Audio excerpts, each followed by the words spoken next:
Começa agora o programa Bem Viver, uma prosa sobre saúde, bem-estar, comida e agroecologia. Produção Rádio Brasil de Fato.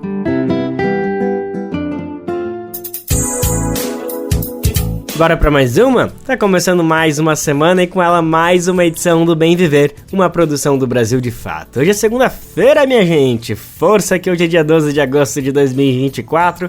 Espero que todo mundo tenha relaxado, descansado um pouquinho no final de semana e seja com toda a pilha para mais uma semanada. Senão não tem problema, que a gente vai na paz, a gente vai na tranquilidade aqui no Bem Viver. Você sabe, o nosso objetivo por aqui é debater os assuntos para tornar o Brasil a nossa sociedade mais justa e igualitária para todo mundo. Por aqui a gente fala de agroecologia, saúde, alimentação, sem deixar de lado também o quente, o que está acontecendo no momento, na política, economia, política exterior também. Meu nome é Lucas Weber, eu tô contigo na próxima uma hora. Se liga nos destaques que a gente preparou para a edição de hoje. Cinema é cachoeira. Vamos falar do Festival de Filmes que está acontecendo em São Paulo, Rio de Janeiro e Poços de Caldas, que prestigia a dupla de diretores Glenda Nicásio e Ari Rosa. Desmatamento na Amazônia cai 46%, mas Congresso é uma ameaça, avalia o Observatório do Clima. Censo 2022. 99% das crianças no Brasil têm registro civil e país se aproxima da meta de universalização da ONU. Assistência técnica e extensão rural agroecológica constrói saberes e impulsiona práticas efetivamente sustentáveis. Fundamentalismo religioso e disputa por terras motivam destruição de casa de reza Guarani Kaiowá. Esses são alguns, mas são vários os destaques do programa de hoje. Bora lá que ele só tá começando.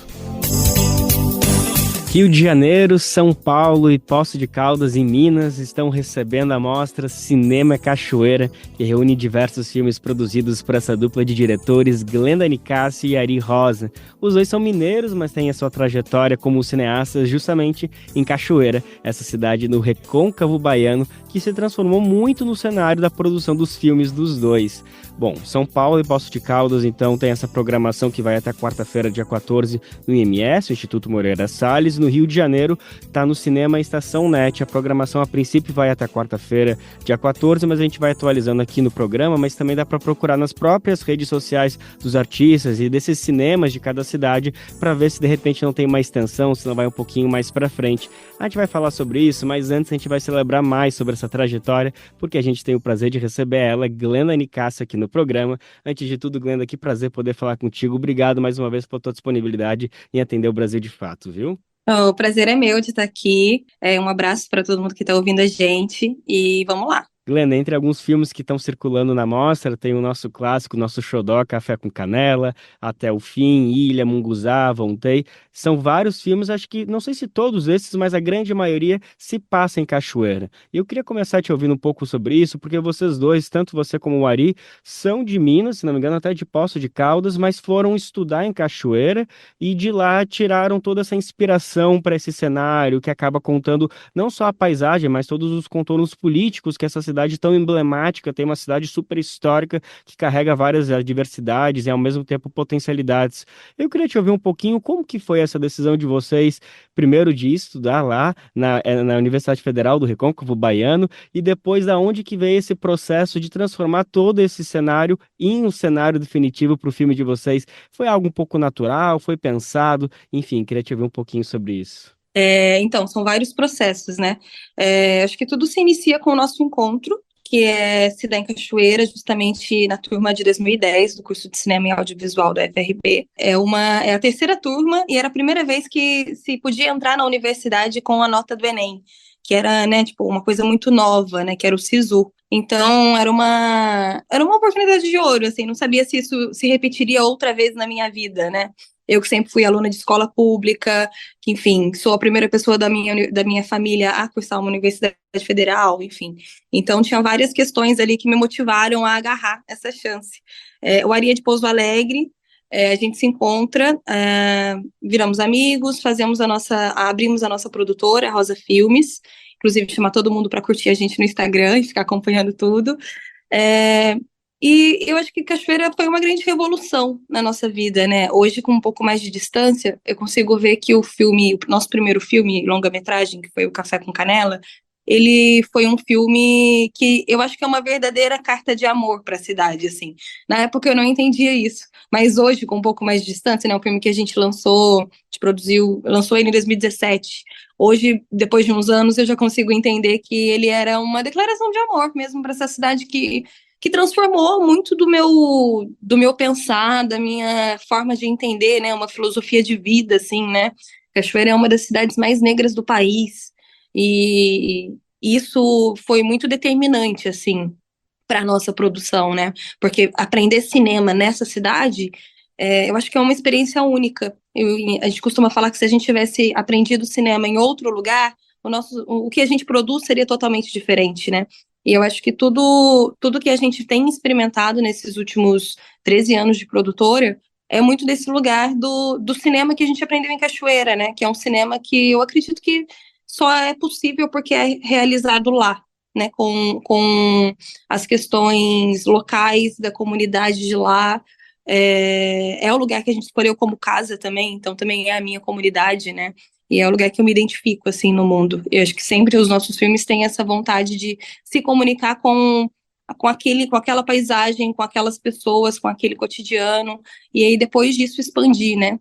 Mas é com aqueles corpos que a gente está falando. Que lindo, que bonito escutar tudo isso. Enfim, quem conhece Cachoeira com certeza está se identificando, e quem não conhece, imagino que está, né, se coçando, já procurando passagem para poder passar ali, conhecer um pouquinho de todo esse recôncavo baiano, que é um lugar muito especial. Mas também, como eu estava tentando trazer nessa primeira pergunta, traz alguns dilemas, me parece, porque é sim um local que reserva uma violência por séculos no Brasil ali por conta desse processo de escravidão. Mas ao mesmo tempo foi um local, como você disse, que concentrou e segue concentrando muito da população negra no Brasil. Não é só Salvador, que é essa grande capital negra, mas toda essa região do Recôncavo. Então talvez essa dedicação de vocês de estarem lá também passa por uma ressignificação, de mostrar também que apesar de toda essa violência, essa população negra estabelecida lá, que permaneceu e resistiu, é capaz de construir também outras formas de expressão, que não é para apagar tudo isso que passou, porque a gente não tem que esquecer o que aconteceu, mas talvez mostrar outras potencialidades que essa região tem. Passa um pouquinho também por aí, ou não é exatamente esse ímpeto que vocês trazem em permanecer em Cachoeira? Não, acho que com certeza é uma região, né? O Recôncavo todo tem uma história, uma trajetória muito bruta, né? Então eu acho que também estar lá é uma escolha também, assim, né? Tipo, pra gente, a gente entendeu isso muito pensando especificamente, né, no fazer cinema, na produção, a gente entendeu muito cedo isso, né? Porque querendo ou não, ninguém imagina que quando você fala em produzir cinema, ninguém imagina que você vai produzir cinema numa cidade com menos de 50 mil habitantes, numa cidade interiorana, numa cidade que são outras dinâmicas que movimentam a cidade, né? E eu acho que a gente sempre, às vezes, pensa no cinema como uma coisa muito universal, e também mas universal a partir de um ponto, a partir do centro, a partir do sudeste, a partir das grandes capitais. Então, escolher ficar lá e falar, tá, a gente vai ter que se estruturar aqui. E tem várias dinâmicas que não existem lá enquanto serviços, né? Serviços especializados para cinema.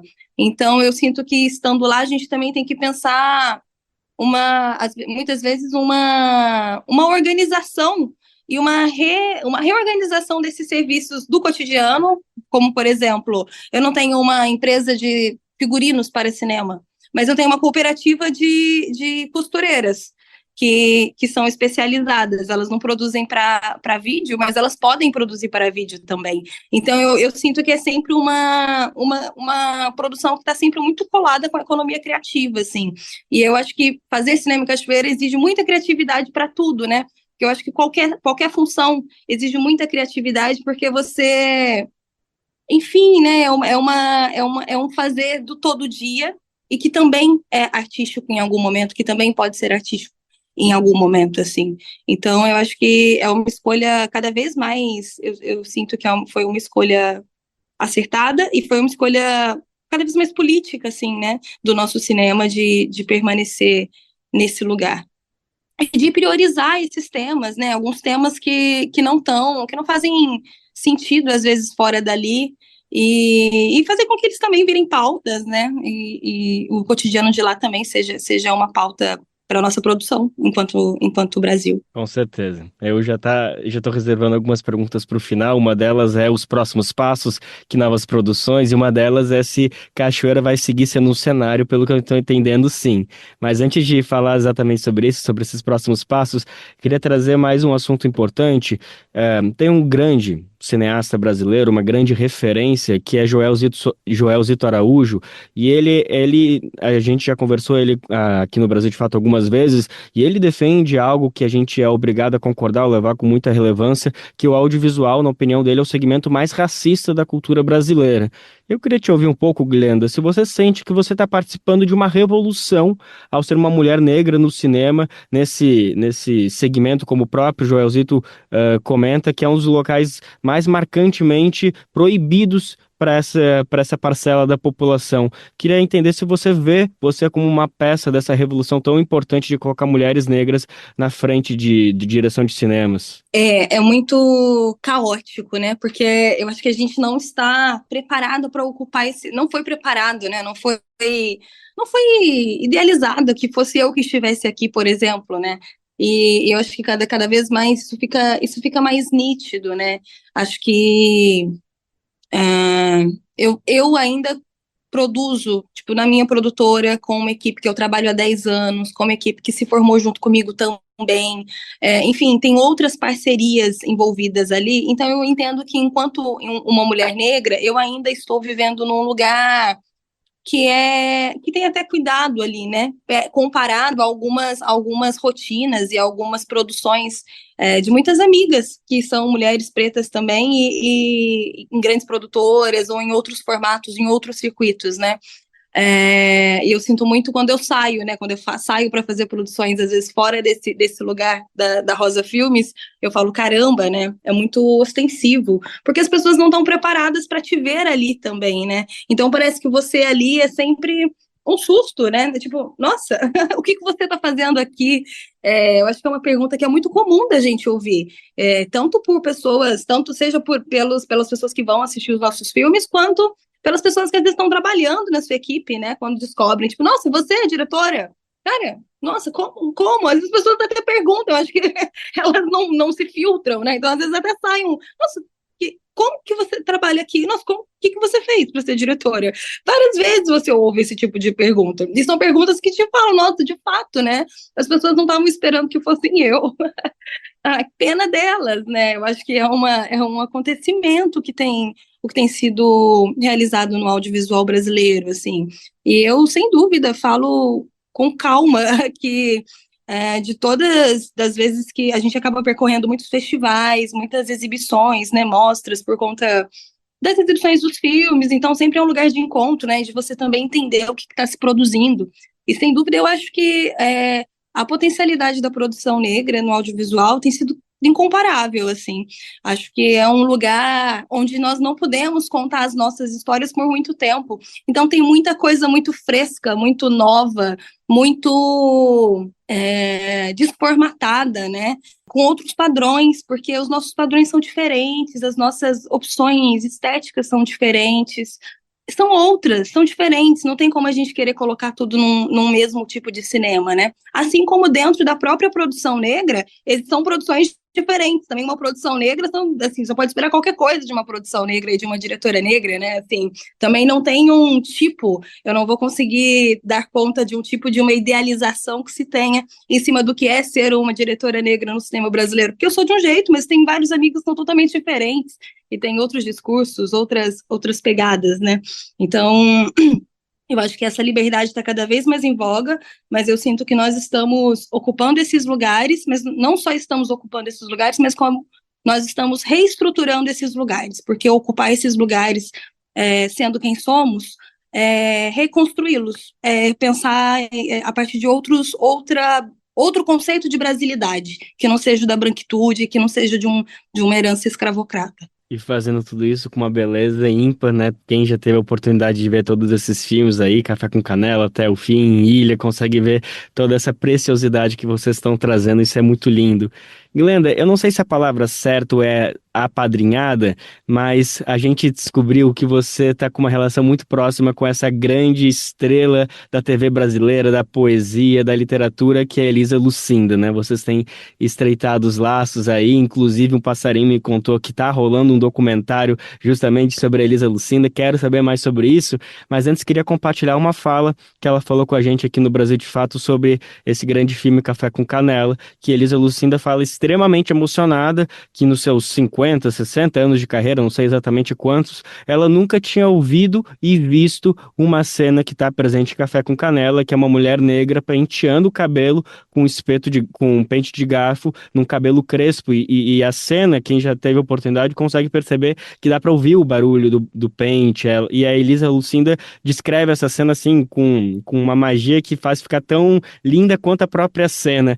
Eu queria te ouvir um pouquinho se é, quando vocês construíram essa cena, esse episódio, esse momento, essa ênfase para esse momento, que é algo super cotidiano, mas traz toda essa misticidade que a Elisa Lucinda tão bem representou. Quando vocês construíram isso, foi pensado? Essas cenas estão sendo pensadas? Queria te ouvir um pouquinho sobre esses detalhes que são fundamentais, que são talvez assim até um pouco do segredo de toda essa magia que vocês têm trazido nesses filmes.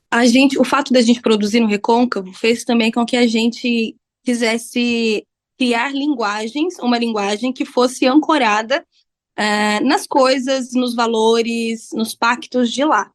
Então, isso faz com que a gente integre muito, muito quando eu digo paisagem, não só a paisagem, né, enquanto cenário, mas a paisagem sonora, a paisagem visual, a paisagem do cotidiano nos nossos filmes. Então, uma das coisas que eu acho que a gente não acabou, cada vez agora analisando a nossa filmografia, eu falo, caramba, né, tá muito presente, e é muito bom que esteja, essa relação com o corpo, por exemplo, né, às vezes eu acho que a gente foge muito do corpo, e a nossa construção, tanto de som, quanto de fotografia também, é uma construção que olha diretamente para isso, né, uma câmera que tá ali quase que à mercê daqueles corpos, né? Uma câmera que é meio apaixonada por aqueles corpos negros, por aquelas mulheres negras, um ponto de escuta que quer saber quem são essas pessoas, né? Quer parar para ouvir. Eu acho que poucas vezes, na época do café, eu acho que a gente ainda poucas vezes no cinema tinha parado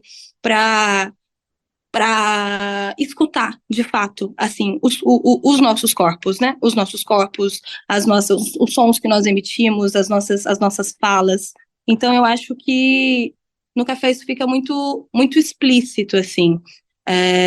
Tanto esse lugar da oralidade, quanto esse lugar do corpo, né? E de pensar esteticamente o corpo, né? O que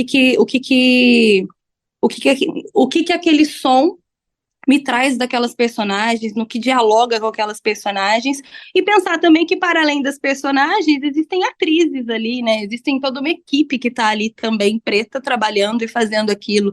Então, eu acho que era uma vontade de se ouvir muito grande. Glenda, nosso tempo está acabando agora, mas eu não posso terminar essa conversa sem te ouvir um pouquinho. Então, se o que tu pode nos adiantar justamente sobre esse documentário sobre a Elisa Lucinda? A gente, até onde sei, não tem data ainda para sair, não sei se vai ser esse ano, mas enfim, o que tu pode falar desde o processo, como tem sido, em que estágio tá, e se tem mais ou menos uma previsão de quando que a gente vai poder ter contato com esse material? Esse chama Por Elisa, o nome do documentário. Nós estamos em processo de captação. Então, no cinema as coisas levam muito tempo, assim, né? Então, desde o momento que você fala, vamos fazer um filme, até o momento em que você de fato consegue filmá-lo, são alguns anos.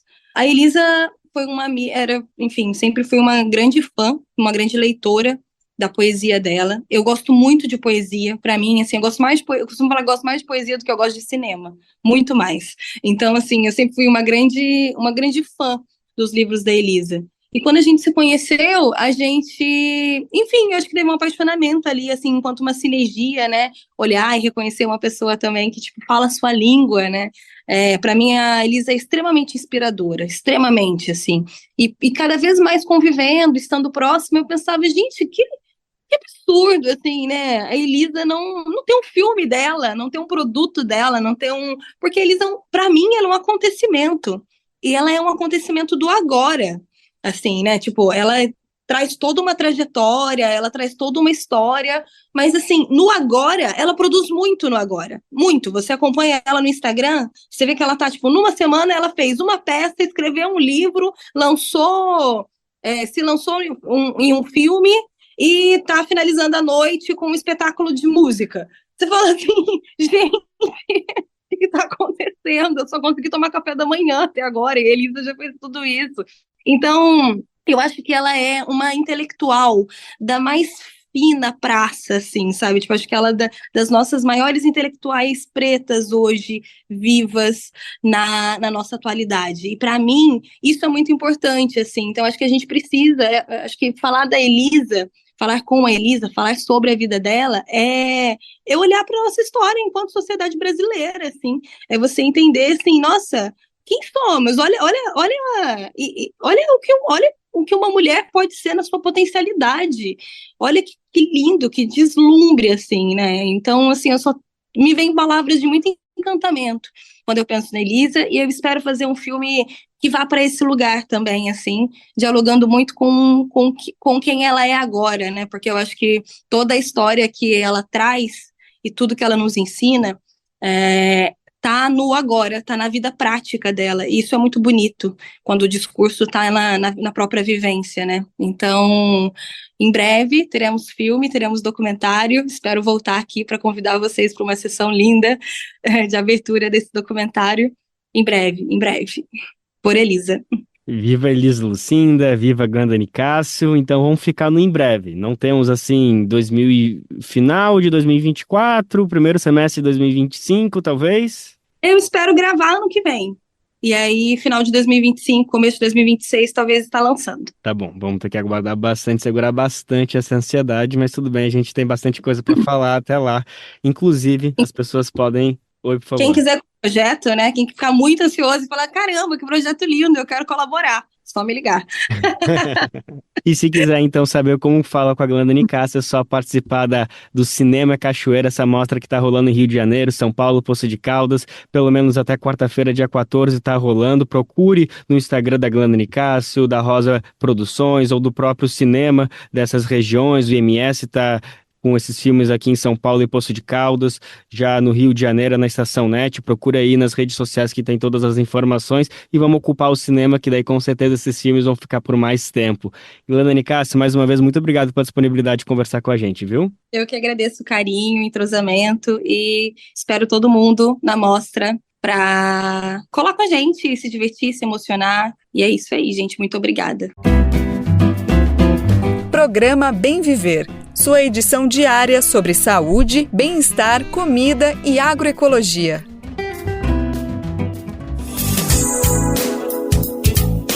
Vamos aproveitar para compartilhar aquele recadinho que a gente não se cansa de falar todos os dias aqui no Bem Viver. Sabia que dá para retransmitir de graça o nosso programa?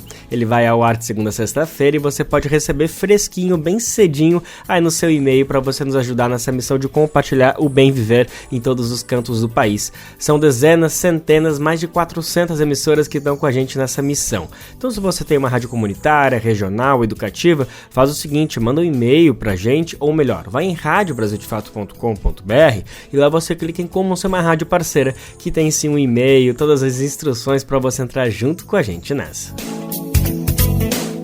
Bora falar sobre a Amazônia.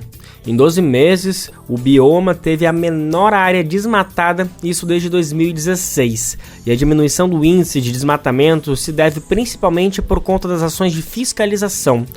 A queda na destruição ambiental foi de 46% em relação ao período anterior avaliado.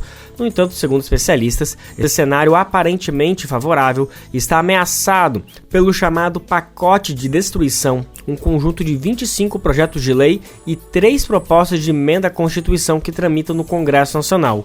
O nosso repórter Kaique Santos vem chegando aqui para compartilhar e explicar que história é essa. Nos últimos 12 meses, a Amazônia Legal teve a menor área desmatada desde 2016. O dado foi apresentado nesta quarta-feira, dia 7, pelo Sistema DETER-B do INPE, o Instituto Nacional de Pesquisas Espaciais. A queda foi de 46% em relação ao período anterior. Na avaliação de Márcio Astrini, secretário executivo do Observatório do Clima, as ações de fiscalização são o principal fator da contenção do desmatamento. Nas palavras dele, o governo voltou a fazer operações de campo a defender a lei, ao contrário do governo anterior. O especialista ressalta que o cenário favorável, no entanto, está ameaçado pelo chamado pacote da destruição. Esse é um conjunto de 25 projetos de lei e 3 propostas de emendas à Constituição que tramitam no Congresso. Dentre as proposições está o PL que prevê a redução da reserva legal em áreas de florestas da Amazônia Legal de 80% para até 50%. A autoria da proposta é do senador Jaime Bagatoli, do PL de Rondônia. Outro propõe que recursos do Fundo Amazônia sejam destinados às obras da BR-319, sem o devido licenciamento. O projeto tem autoria dos deputados Maurício Carvalho, do União de Rondônia, Tiago Flores, do MDB do mesmo estado e outros. Márcio Astrini afirma que, se medidas como essas forem aprovadas, vão, em suas palavras, jogar os números do desmatamento para cima de novo.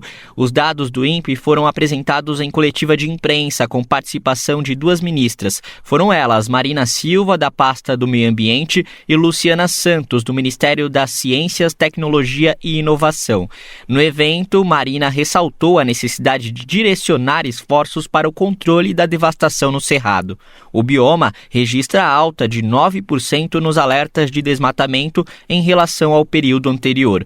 Uma das medidas desenvolvidas pela pasta ambiental é o Plano de Ação para a Prevenção e Controle do Desmatamento e das Queimadas no bioma Cerrado.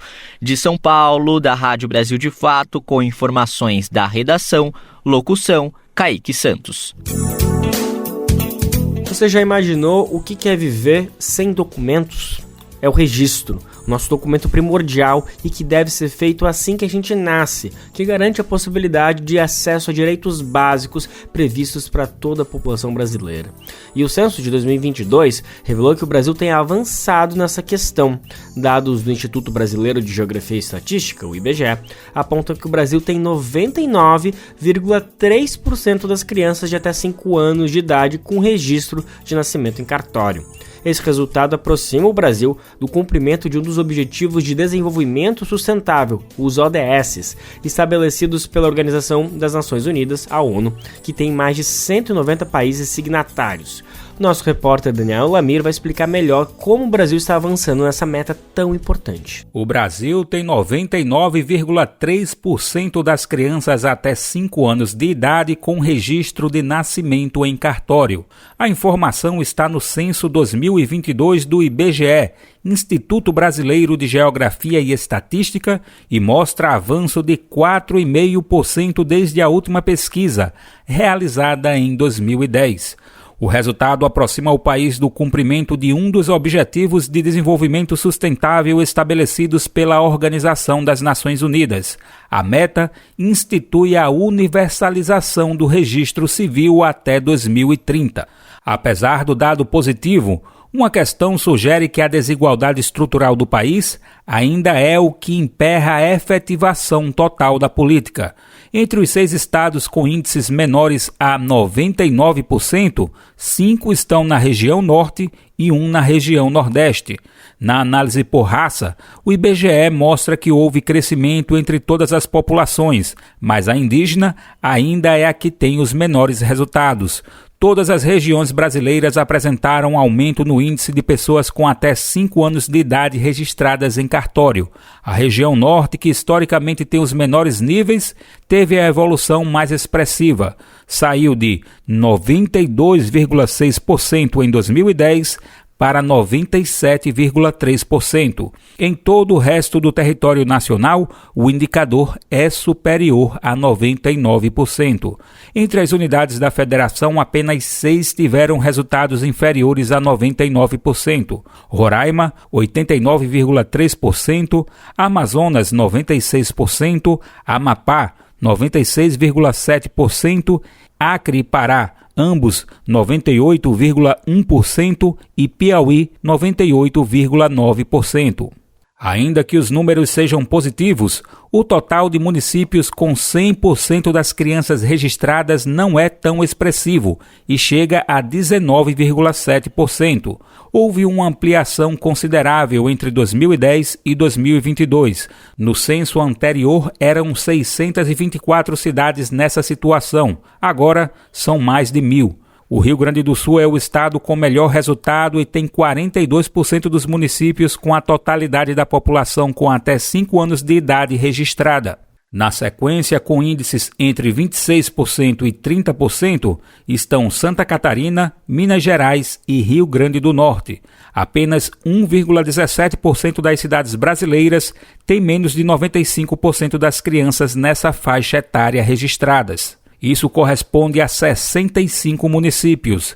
A maior parte deles estão em Roraima, Amapá e Amazonas. Entre as pessoas residentes em localidades indígenas e que se declaram dessa forma nos quesitos raça e cor do censo, 89,1% das crianças com menos de 5 anos tinham um registro de nascimento em cartório. As populações originárias contam com a possibilidade de emitir o RANI, Registro Administrativo de Nascimento de Indígena, por meio da FUNAI. O documento administrativo é legalmente válido até que seja possível o acesso ao registro civil em cartório. De acordo com o IBGE, 5% das crianças indígenas de até 5 anos contavam apenas com o RANI em 2022. Do Recife, da Rádio Brasil de Fato, com reportagem de Nara Lacerda. Locução, Daniel Lamir. A ABJD é a Associação Brasileira de Juristas pela Democracia. Defende o Estado democrático de direito, a presunção de inocência, o devido processo legal e o acesso à justiça. A ABJD é a única organização do Brasil que reúne todas as categorias de juristas. Do estudante à juíza, da servidora do sistema de justiça ao defensor público. Juristas democráticos são essenciais para evitar retrocessos e avançar nos direitos e garantias. Faça parte da ABJD. Entre no site e associe-se a abjd.org.br.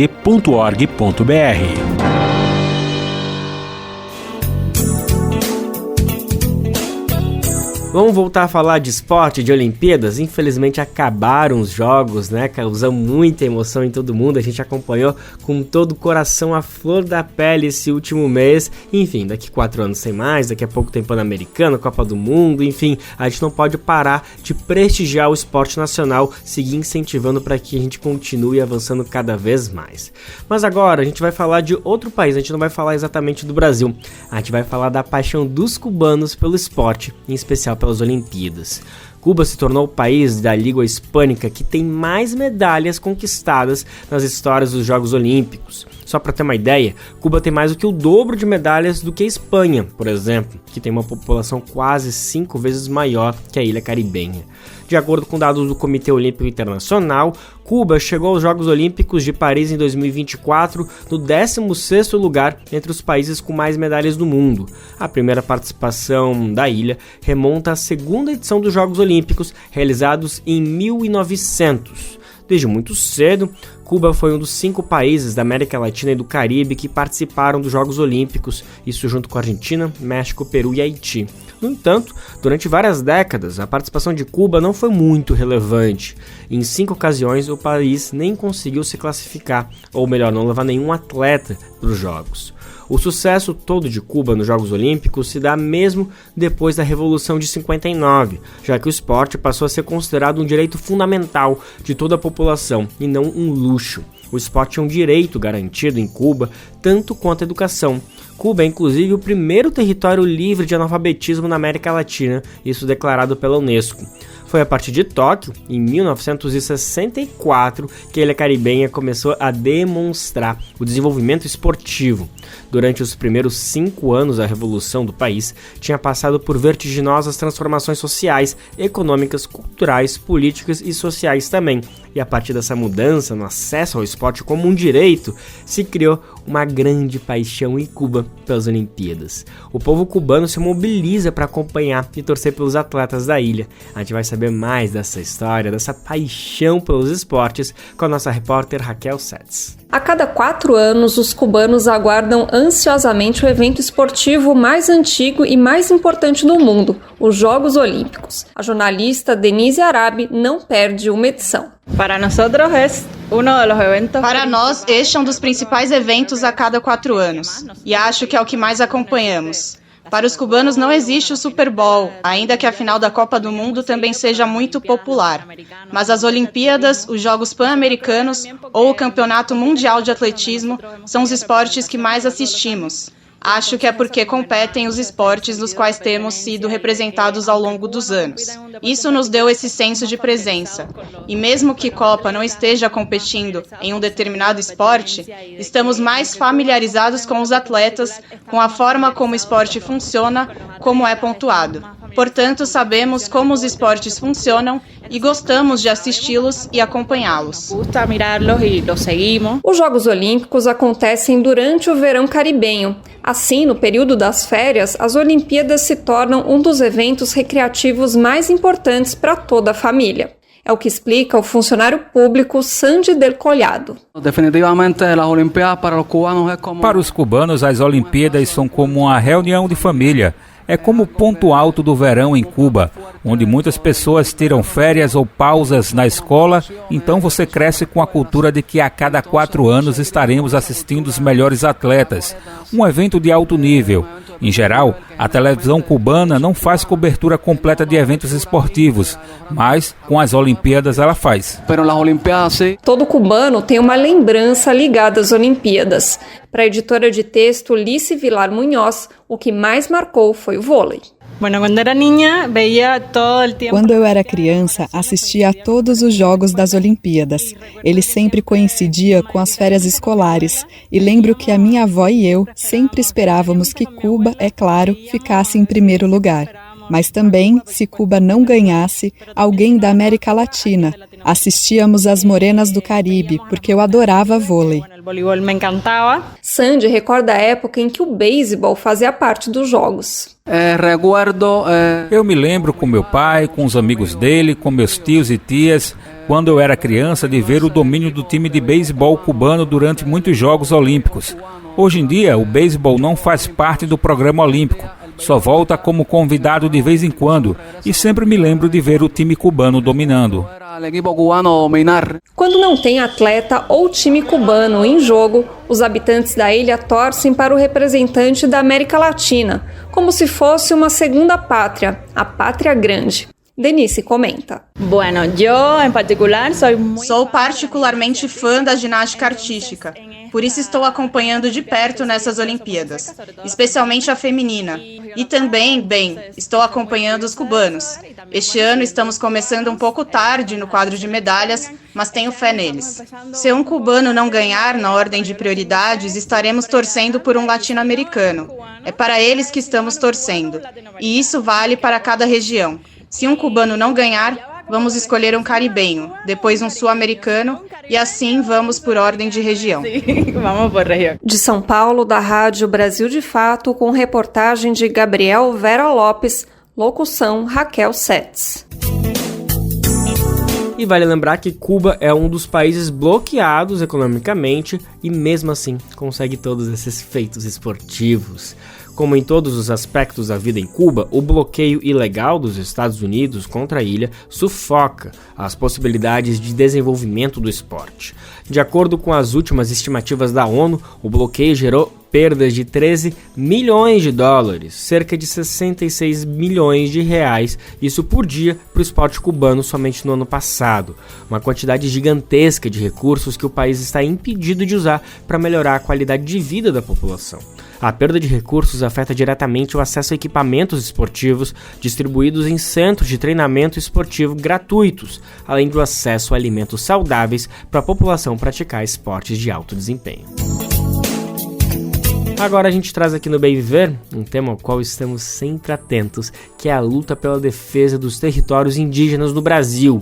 Em menos de um ano, os indígenas Guarani Kaiowá, do território retomado de Kunumiverá, na cidade de Carapó, no Mato Grosso do Sul, perderam 2 OGAPC, em português, casas de reza. O fundamentalismo religioso e a disputa por terras têm motivado diversos casos de violência contra os povos originários. Embora levem o nome de casa de reza, esses grandes espaços circulares construídos em sapé e madeira têm outra função além da espiritual. São também espaços fundamentais de organização social. Para saber mais sobre essas violências que os indígenas do Mato Grosso do Sul têm vivido, assim como suas formas de luta e resistência, a gente vai conferir uma reportagem especial do Brasil de Fato. Em menos de um ano, os indígenas Guarani Kaiowá do território retomado de Kunumiverá perderam 2 casas de reza. O território está localizado na cidade de Carapó, no Mato Grosso do Sul, e o incêndio mais recente foi em fevereiro de 2024. Entre 2019 e 2023, pelo menos 13 casas de reza foram destruídas em terras indígenas e territórios de retomada em pelo menos 3 estados: Mato Grosso do Sul, Santa Catarina e Rio Grande do Sul. Isso é o que apontam os relatórios Violência contra os Povos Indígenas do Brasil, organizados pelo CIMI, Conselho Indigenista Missionário. Embora levem o nome de casas de reza, esses grandes espaços circulares construídos com sapé e madeira têm outras funções além da espiritual. Quem explica é o pesquisador e agente do CIMI, Matias Beno Rempel. Ele acompanha os Guarani Kaiowá no Mato Grosso do Sul na luta pelo direito ao território. É um ponto fundamental da organização social, na qual, desde sempre, as macrofamílias se reúnem, enfim, para debater os seus pontos. Nesse sentido, as casas de reza funcionam como ponto de encontro da comunidade para celebrações e tomadas de decisão, de acordo com Rempel. Também é um comitê político, digamos assim. Ele é um espaço onde as pessoas se encontram para falar sobre a sua vida, né? Para versar sobre a sua vida. Rempel afirma que é justamente a dimensão política das casas de reza que instiga os fazendeiros a agirem com violência. Então eles identificam esses espaços como espaços de organização e vão lá e queimam essas casas de reza sumariamente. Aí há um modus operandi. As caminhonetes que vão, botam fogo, como em diversas filmagens, ateando fogo de longe, enfim, atacando essas casas de reza num movimento geopolítico, num movimento de guerra. Em março de 2022, um grupo de pessoas não indígenas, acompanhados de policiais militares, invadiu a terra indígena Tarumã, em Araquari, Santa Catarina. O grupo destruiu, além das casas de reza, moradias e instrumentos de trabalho dos Guarani. De acordo com informações do relatório do CIMI, o grupo invasor alegou estar cumprindo uma ordem judicial de reintegração de posse, mas não foi feita a apresentação de qualquer mandado judicial. O território sofre investidas de grileiros, desmatadores e madeireiros. Em 2019, outra casa de reza da terra Tarumã foi incendiada por homens encapuzados e armados. Também em 2019, moradores da terra Morro Alto, em Araquari, perderam suas casas de reza para as chamas. Os responsáveis pelo incêndio seriam pessoas contrárias à demarcação de terras indígenas, segundo as informações colhidas pelo CIMI junto à comunidade. A maioria dos registros desse tipo de violência está no Mato Grosso do Sul. No estado, os Guarani Kaiowá lutam para voltar ao território onde viveram seus ancestrais e agora está dominado por fazendeiros, como conta Rempel. Ele destaca a luta dos povos originários pelo tecorrá, ou seja, sua forma de viver que está relacionada diretamente com o território. Não há conflito no Mato Grosso do Sul, há um massacre contra esse povo. Então os Kaiowá vivem em pequeníssimas terras, acampamentos de beira da estrada e pequenos espaços e porções de terra que foram recuperadas na sua marcha. E aí na sua marcha, na sua luta política, não é uma luta armada. É uma luta onde eles colocam os próprios corpos como escudo para proteger a vida de pequenos, de crianças, de mulheres, de idosos, para recuperar um pedacinho da terra para voltar a ter dignidade, voltar a florescer o que eles são, fazer o tecorrá. Dos 13 casos de destruição de casas de reza identificados pela reportagem, 9 foram registrados no estado. Rempel explica que, ao retomar um território ancestral, uma das primeiras obras erguidas pelos Guarani Kaiowá é a Casa de Reza. Isso porque, dentro do conceito Tecorá, a Casa de Reza é um elemento fundamental. A cultura vem da terra. Só se pode ser tendo a terra. E a Casa de Reza é o elemento que unifica os mundos, do concreto, do chão, e o mundo dos encantados, que permanece fazendo com que os Kaiowá tenham uma esperança no amanhã. Por isso, a destruição desses espaços extrapola a violência patrimonial, representando um gesto cruel de destruição da cultura de um povo. Do Recife, da Rádio Brasil de Fato, com reportagem de Carol Bataillé. Locução Daniel Lamir. Você está ouvindo o programa Bem Viver, uma prosa sobre saúde, bem-estar, comida e agroecologia.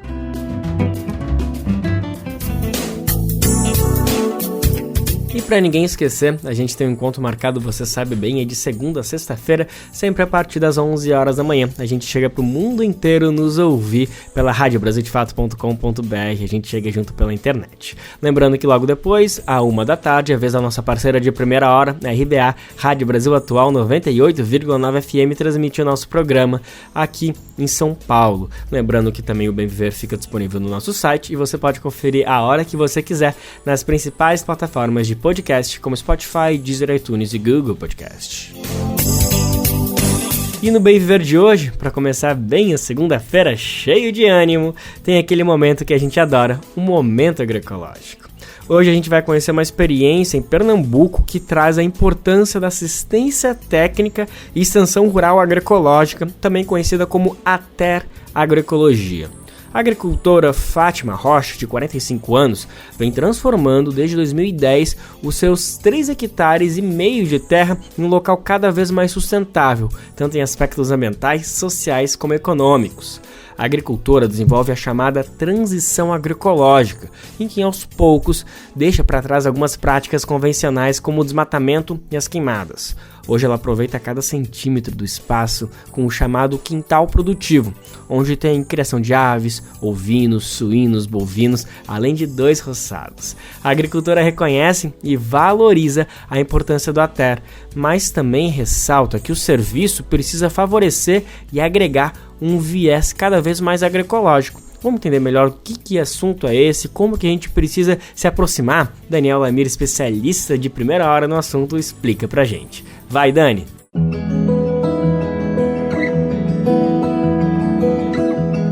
Momento agroecológico.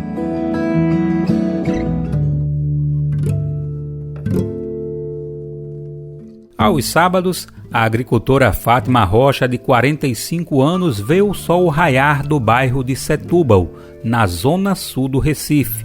Para garantir a presença semanal em um dos espaços agroecológicos da cidade, não há tempo para dormir em casa.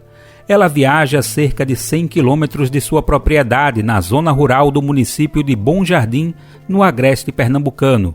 Na bagagem, ela leva alimentos saudáveis, produzidos de forma agroecológica para a Feira de Setúbal, que oficialmente começa a funcionar às 6h30 da manhã. A gente chega na feira de 4h30, tira os bancos, desmonta, aí a gente vai montar os bancos, armar a estrutura toda que a gente tem todo. Aí a gente arma tudo, aí depois vem agasalhar, só que tem dia que antes da gente agasalhar, os clientes já estão em cima. Tem dia que é uma correria só. A citada correria do dia faz parte de uma verdadeira maratona durante a semana. Desde 2016 na feira, ela assume o plantio, colheita, preparação, beneficiamento, organização e deslocamento até o momento da comercialização. O ciclo semanal começa na segunda-feira e só fecha na tarde do sábado, quando ela volta para casa. A sensação de dever cumprido vale mais do que qualquer cansaço. Porque tem a nossa qualidade de vida, tem nossos valores, né? Porque se a gente cultiva uma terra bem cultivada, sem veneno, sem agrotóxico, aí a gente vai ter uma qualidade de vida melhor, né? Saúde da gente é bom para nossa saúde, vai ser bom para nossos filhos, para os netos que a gente vai chegar um dia, né? E assim vai mudando. Para Fátima, as mudanças começaram do chão que ela pisa. Desde 2010, ela transforma seus 3,5 hectares em um local cada vez mais sustentável em aspectos ambientais, sociais e econômicos. A agricultora desenvolve a chamada transição agroecológica, em que aos poucos deixa para trás algumas práticas convencionais como desmatamento e queimadas. Hoje ela aproveita cada centímetro do espaço com o chamado quintal produtivo, a criação de aves, ovinos, suínos e bovinos, além de 2 roçados.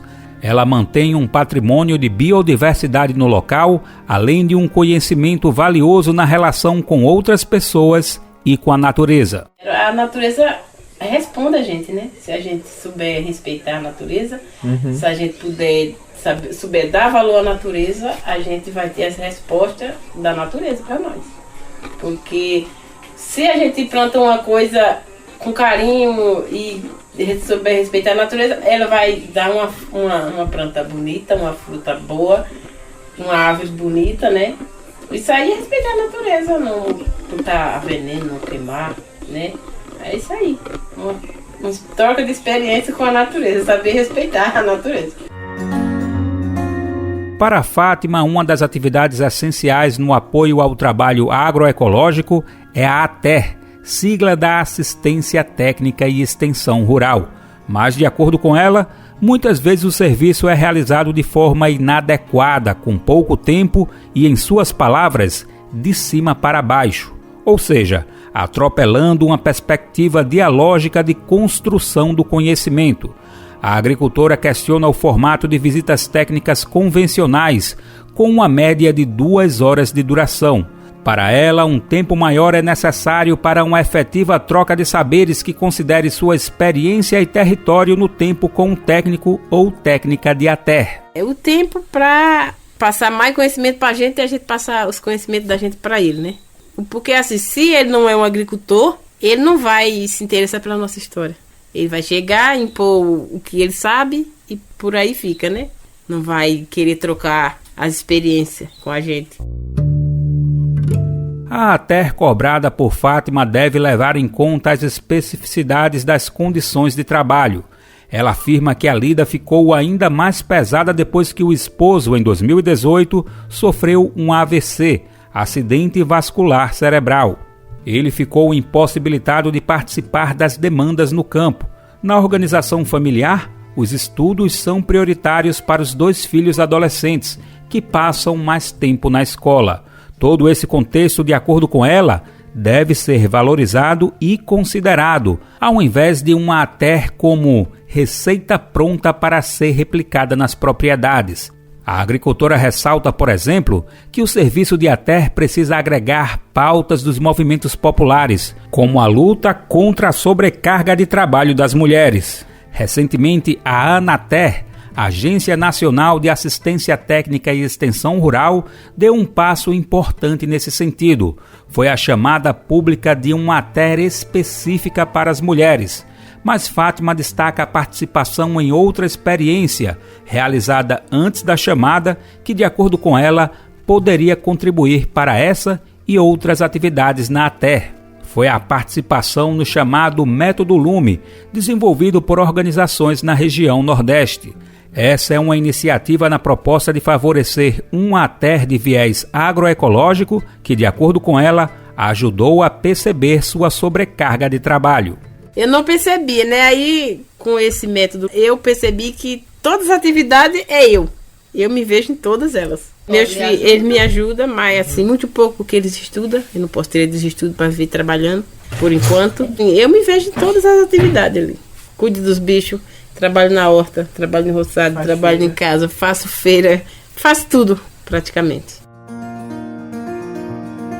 A partir de uma ATER agroecológica, a experiência de Fátima foi sistematizada com dados e análises que permitem visualizar sua história e seus sonhos.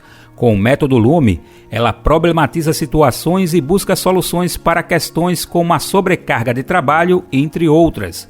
O processo foi feito com o Centro Sabiá e realizado de forma dialógica com técnicos e técnicas da organização, com registros materiais. Também de Bom Jardim, Rafael Justino, de 62 anos, afirma que a ATER agroecológica reconhece o valor camponês. Por outro lado, o agricultor critica modelos de ATER convencionais que enxergam apenas uma perspectiva empresarial para o trabalho no campo.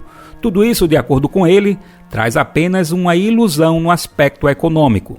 Para Rafael, um ATER convencional deixa pouco evidente o contexto dos interesses comerciais do setor com grandes conglomerados empresariais.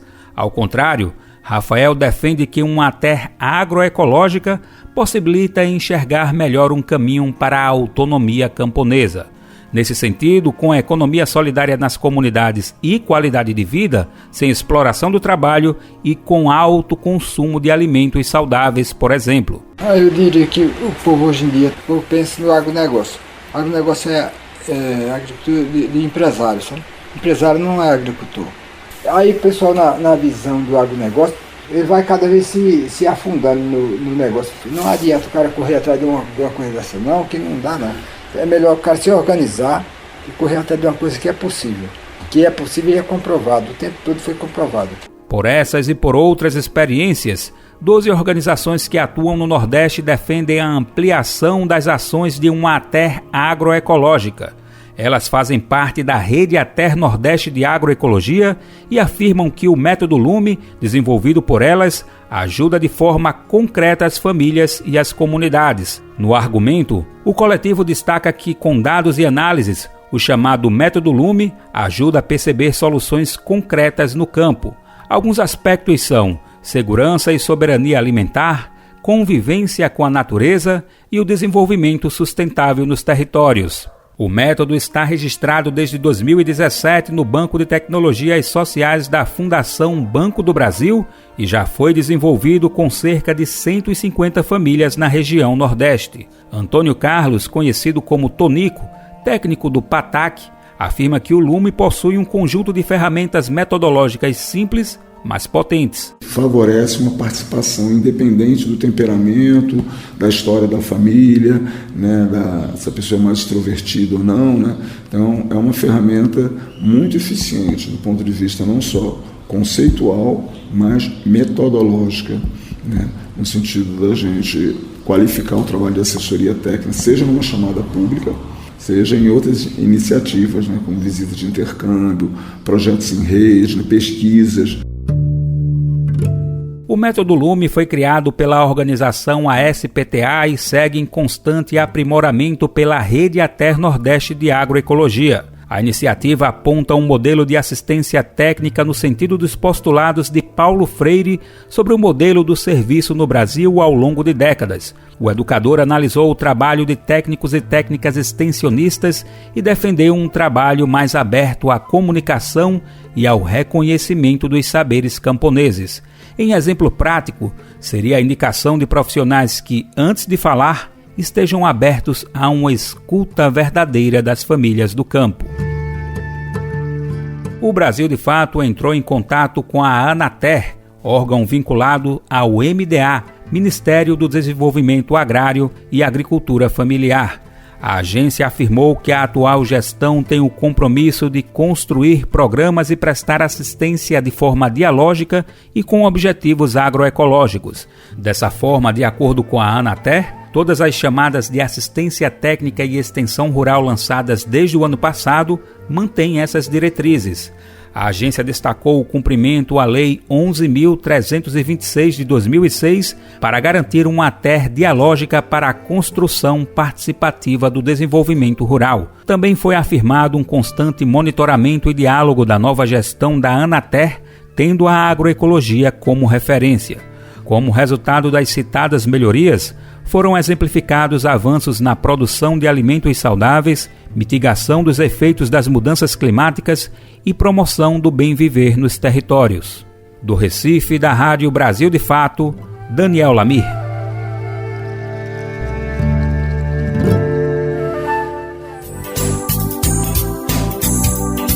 E assim, a edição de abertura dessa semana, de segunda-feira, fica por aqui, do nosso querido Bem Viver. Amanhã a gente está de volta a partir das 11 horas da manhã pela radiobrasildefato.com.br para o mundo inteiro nos ouvir pela internet. Logo depois, a nossa parceira RBA, Rádio Brasil Atual 98,9 FM, transmite o nosso programa aqui em São Paulo a partir da 1h da tarde. O Bem Viver também vai ao ar em diversas rádios pelo país, e a lista completa de emissoras que retransmitem o Bem Viver você encontra no nosso site, na matéria de divulgação diária do programa. Aqui a gente aproveita para agradecer esses veículos por estarem com a gente. Tamo junto, galera! O Bem Viver também fica disponível como podcast no Spotify, Deezer, iTunes e Google Podcast. A apresentação deste programa foi de Lucas Weber, roteiro de Amanda Sampaio. Edição e produção de Camila Guiar e Daniel Lamir. Trabalhos técnicos de Lua Gattinoni, Edson Oliveira e André Paroche. Coordenação de Rádio TV Moniz e Ravena. Diretora de programa de áudio Camila Salmazo. Direção executiva Nina Fidelis. Apoio toda a equipe de jornalismo do Brasil de Fato. Até amanhã, gente. Tchau, tchau. Você ouviu o programa Bem Viver, uma prosa sobre saúde, bem-estar, comida e agroecologia. Produção Rádio Brasil de Fato.